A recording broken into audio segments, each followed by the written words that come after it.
Guys আসসালামু আলাইকুম। আজকে বানাবো আমরা পকোড়ি। তো পকোড়ির ডাল পিসা ওইসবগুলো দেখাতে পারিনি, ভিডিওগুলো স্কিপ করে দিয়েছি, তাই আজকে পকোড়ি বানাবো। পরে ভিডিওগুলো স্কিপ হয়ে গেল, ইউটিউবে বানাচ্ছিলাম তাই।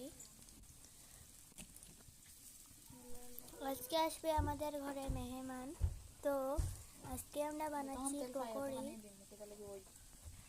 তাই মাসি প্রথমে ডালগুলো ভিজিয়ে রাখলো, তারপরে পিষে নিয়ে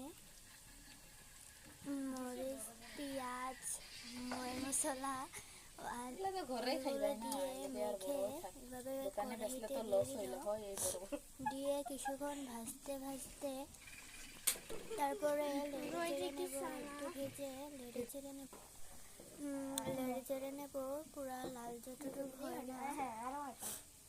তারপরে আমাদের নতুন ইউটিউব চ্যানেলে আপনারা একটু সাপোর্ট করবেন, লাইক করবেন, সাবস্ক্রাইব করবেন। একটু ভেজা হয়ে গেছে, আরও একটু লাল ভাজা হয়ে গেলে আমরা নামিয়ে নেব। কতক্ষণ এইভাবে নেড়ে চেড়ে নেব যতটুকু না লাল হয়ে যায়। তারপরে গাইস, আমার নাম Arlina and my new YouTube channel. পরে আর একটু রয়েছে নেব। এবার আমাদের ভাজা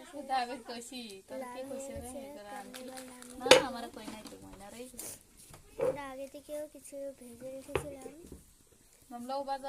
এগুলো নামিয়ে নেব। একটু এভাবে ভেজে নেব। ঠান্ডার দিন এই পকোড়াগুলো খেতে অনেকে ভালো, তাই আর আজকে আমাদের ঘরে মেহমান আসবে। পকোড়াগুলো দেখতে অনেক সুন্দর হয়েছে, লাল টকটকা। এবার একটু নেমু চিপে খেয়ে নিব। অনেক সুন্দর, অনেক টেস্ট হয়েছে। বাজারের দোকান থেকেও অনেক টেস্ট হয়েছে।